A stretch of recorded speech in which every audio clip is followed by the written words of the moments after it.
welcome future IELTS champions. Today we're diving into the rich world of farming vocabulary. Understanding these terms is essential for both the reading and the listening sections of the IELTS exam. So let's cultivate some knowledge together. Number 1, crop rotation. Crop rotation is the practice of growing different types of crops in the same area over a sequence of seasons.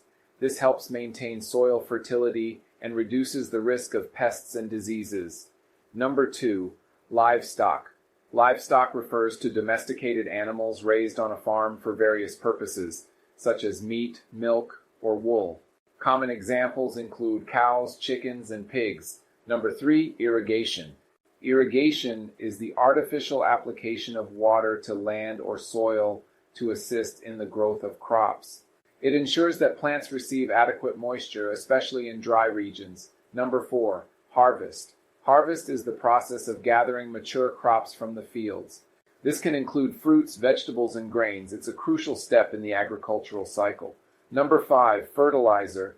Fertilizer is a substance added to soil or plants to promote growth and enhance fertility.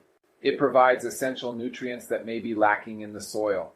Number 6, plow. A plow is a tool used to break and turn over soil before planting. It helps create a suitable environment for seeds to grow. These days, tractors are used for tasks like plowing, planting, and harvesting. Number 7, pesticide.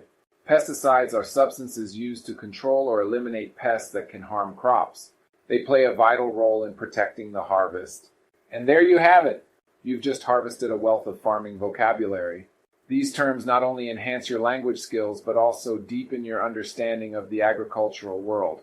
Keep practicing, and may your IELTS journey be as fruitful as a bountiful harvest.